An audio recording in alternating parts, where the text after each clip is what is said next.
Bismillahirrahmanirrahim. Assalamualaikum warahmatullahi wabarakatuh. Selamat pagi anak-anakku semua. Semoga kita senantiasa dalam keadaan sehat walafiat. Amin. Pada kesempatan kali ini berjumpa lagi dengan saya Pak Yuda, yang mana saya akan menyampaikan materi berkaitan dengan sistem perkembangbiakan pada hewan. Nah, bisa kalian buka LKS kalian di halaman 34. Sambil mendengarkan video saya ini, bisa kalian lihat, bisa kalian baca juga LKS kalian yang ada di halaman 34. Nah, langsung saja kita masuk ke slide yang pertama. Sistem perkembangbiakan pada hewan. Nah, sama halnya dengan tumbuhan, perkembangbiakan hewan dapat dibedakan menjadi dua macam nanti, yaitu perkembangbiakan secara aseksual dan perkembangbiakan secara seksual, atau perkembangbiakan secara kawin dan perkembangbiakan secara tidak kawin.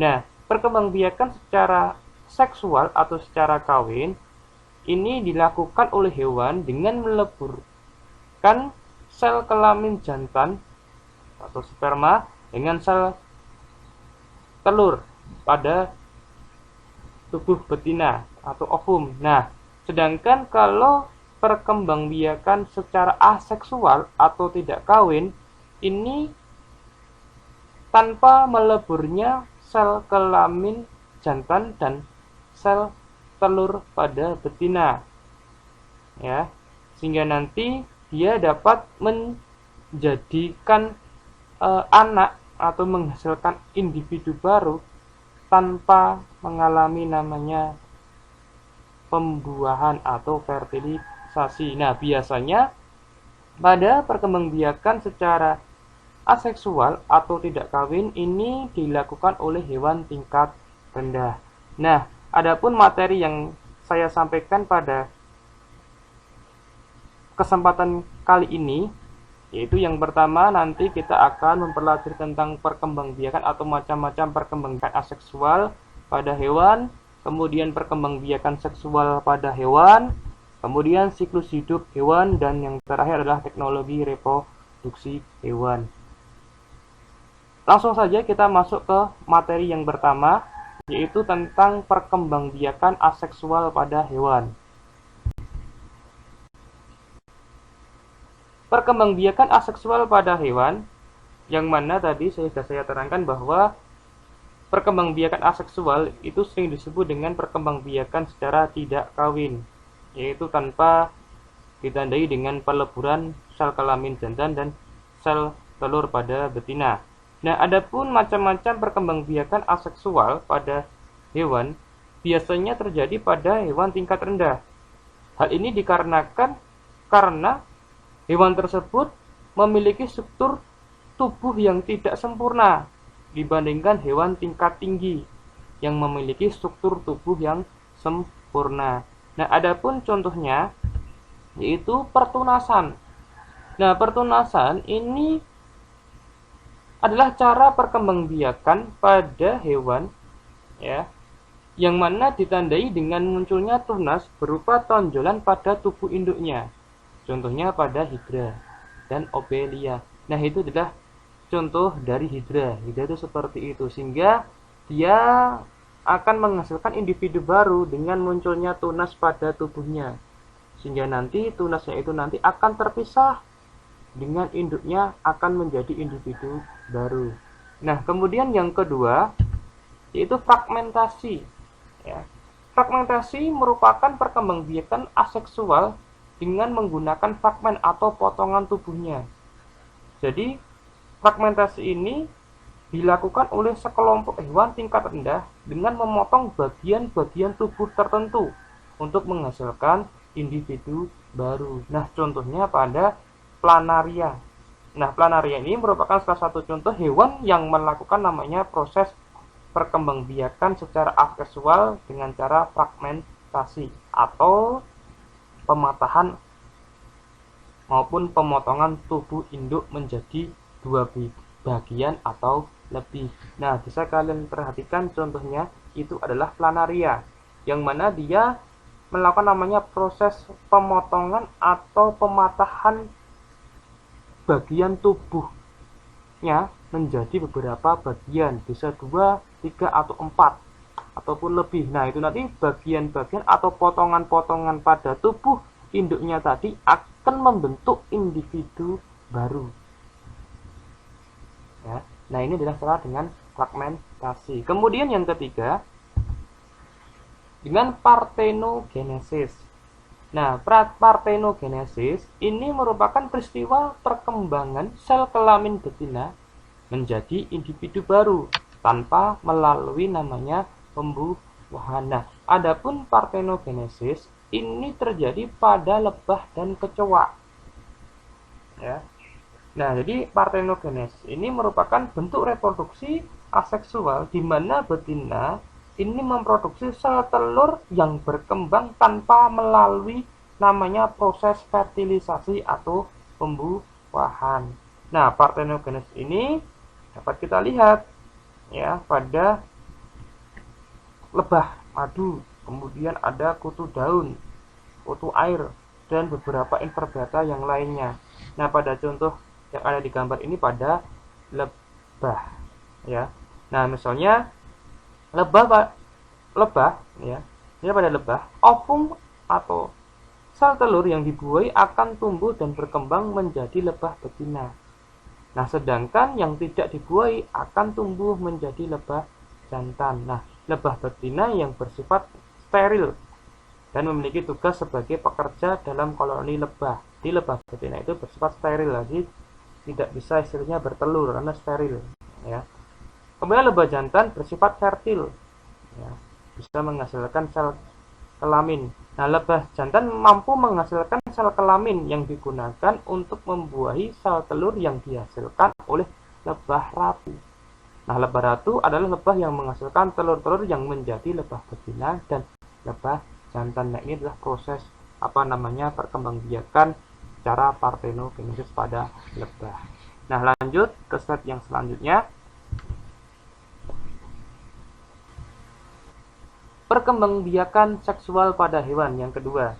Nah, itu tadi yang saya sampaikan tadi adalah macam-macam perkembangbiakan aseksual pada hewan. Nah, kita masuk ke yang kedua, perkembangbiakan seksual atau perkembangbiakan secara kawin pada hewan. Nah, perlu kalian ketahui, perkembangbiakan secara seksual atau secara kawin terjadi melalui proses perkawinan antara hewan jantan dan hewan betina, sehingga terjadinya proses namanya fertilisasi atau pembuahan. Nah, proses fertilisasi ini atau pembuahan ini merupakan peleburan antara inti sel sperma dengan inti sel telur.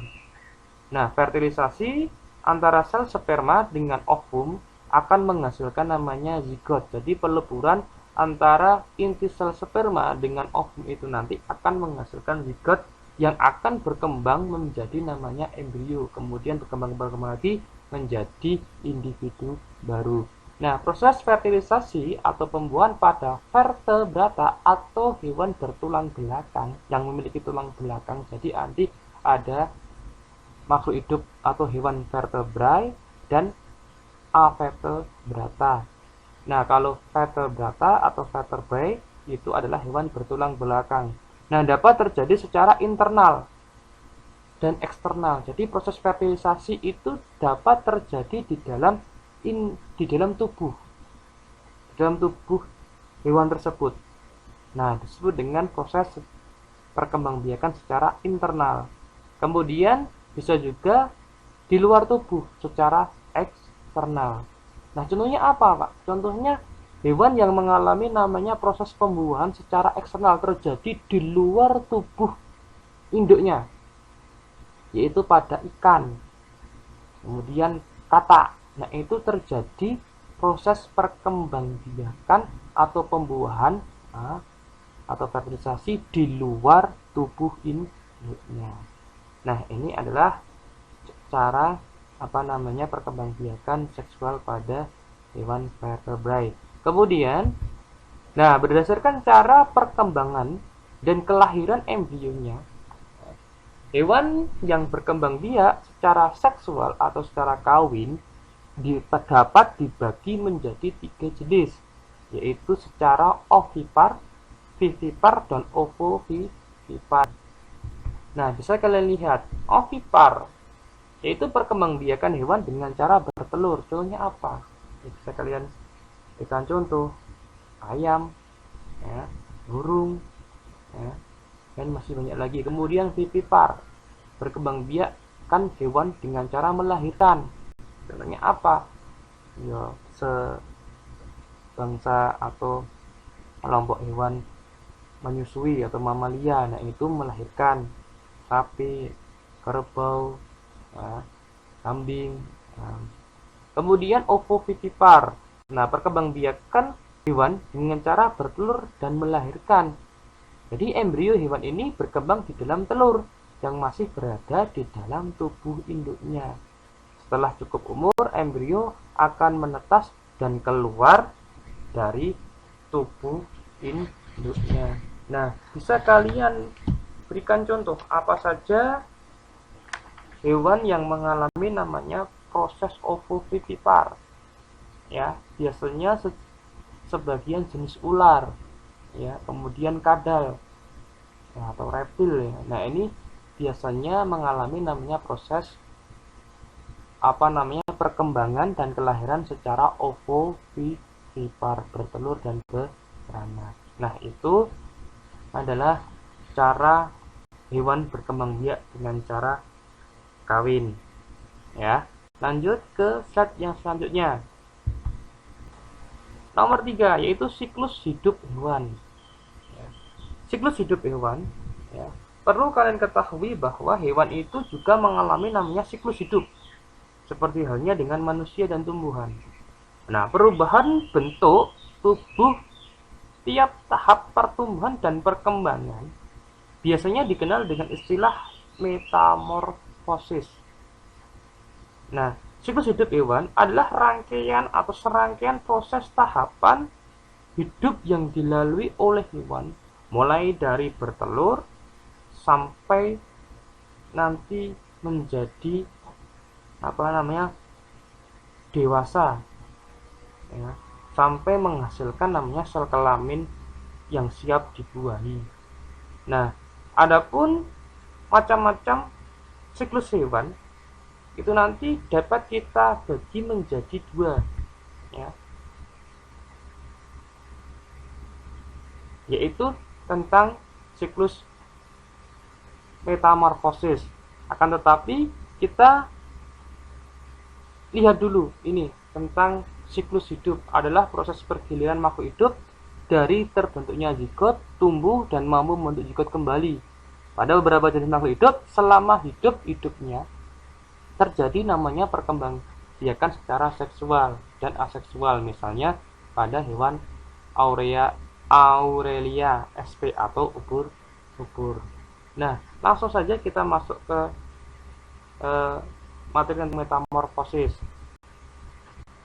Nah, siklus hewan yang selanjutnya yaitu tentang metamorfosis. Tadi sudah saya terangkan, ada 2 macam. Metamorfosis adalah proses perubahan bentuk tubuh pada tahap pertumbuhan dan perkembangan makhluk hidup, yaitu metamorfosis sempurna dan metamorfosis tidak sempurna. Nah, adapun metamorfosis sempurna yaitu tahapan metamorfosis yang setiap fasenya itu mengalami namanya perubahan bentuk tubuh yang berbeda-beda. Nah, contohnya apa? Kata.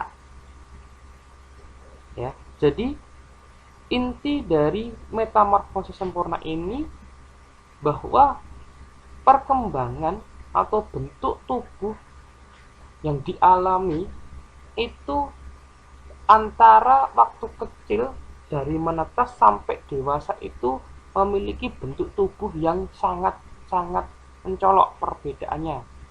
Misalkan kata dewasa, dia bertelur, kemudian telur berkembang menjadi embrio, kemudian dia menetas menjadi namanya kecebong. Nah, kecebong dengan kata dewasa ini bentuknya atau ciri fisiknya itu sudah sangat berbeda, sehingga nanti metamorfosis yang terjadi pada kata ini disebut dengan metamorfosis sempurna. sempurna karena bentuk tubuh atau ciri tubuhnya itu mengalami namanya perbedaan yang sangat jelas. Akan tetapi kalau metamorfosis tidak sempurna, yaitu bentuk hewan muda ini mirip dengan hewan dewasa pada metamorfosis tidak sempurna. Contohnya apa? Belalang, kecoa. Nah, dia mengalami namanya metamorfosis tidak sempurna. Misalkan pada waktu dia bertelur, nah telur itu akan menetas. Nah, pada saat menetas itu disebut dengan nimfa. Nah, nimfa ini bentuknya hampir mirip dengan bentuk tubuh belalang pada waktu dewasa. Sehingga nanti pergiliran keturunan ini atau metamorfosis yang terjadi pada belalang ataupun kecoa itu termasuk metamorfosis tidak sempurna. Karena apa? Tubuhnya pada waktu muda dengan dewasa itu mirip. Ya, meskipun ada perbedaan sedikit tetapi mirip. Nah, sehingga tergolong atau dimasukkan ke dalam metamorfosis tidak sempurna. Nah, ini adalah tentang siklus hidup pada hewan. Nah, itu bisa kalian lihat bagaimana siklus hidup metamorfosis sempurna itu dilalui dari telur, kemudian larva, kemudian pupa atau kepompong, kemudian menjadi imago atau bentuk dewasa. Sedangkan kalau pada metamorfosis tidak sempurna itu telur, kemudian nimfa, imago atau bentuk dewasa. Nah, ini adalah tahapan dari metamorfosis sempurna dan tidak sempurna. Oke, lanjut. Teknologi reproduksi hewan yang keempat. Nah, perlu kalian ketahui bahwa ada beberapa macam teknologi reproduksi pada hewan. Ya. Jadi, yang pertama itu adalah inseminasi buatan atau kawin suntik. Inseminasi buatan atau kawin suntik adalah proses pemasukan cairan sperma ke saluran kelamin hewan betina dengan bantuan alat suntik. Nah, biasanya kalau di daerah kita atau di dalam kehidupan sehari-hari yang biasanya kita jumpai itu adalah kawin suntik pada hewan sapi. Nah, jadi dengan menggunakan cara ini, nah sapi itu tidak usah istilahnya kita kawinkan, tapi cukup kita kawin suntik. Dengan cara kawin suntik itu nanti akan menghasilkan individu baru, yang mana sel sperma yang kita suntikkan ini bisa dari atau kita ambil dari sapi jantan yang berkualitas, sehingga nanti apa hasil dari proses ini nanti akan menghasilkan sapi atau anakan sapi yang berkualitas, ya. Sehingga nanti apa? Sehingga nanti dapat memperbaiki keturunan atau kualitas keturunan dari sapi-sapi tersebut. Nah, ini lihat ya. Kemudian yang selanjutnya, cloning. Cloning merupakan cara reproduksi hewan untuk memperoleh keturunan yang identik dengan induknya dengan memasukkan inti sel donor ke dalam sel telur induk yang telah dihilangkan inti selnya. Jadi cuma menitipkan sel yang identik atau sel telur yang identik ke dalam tubuh individu lain.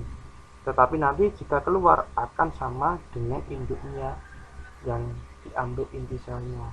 Nah, ini dengan cara cloning. Adapun urut-urutannya bisa kalian lihat pada slide atau gambar yang saya tampilkan ini, ya. Nah, ini adalah macam-macam tentang teknologi reproduksi pada hewan.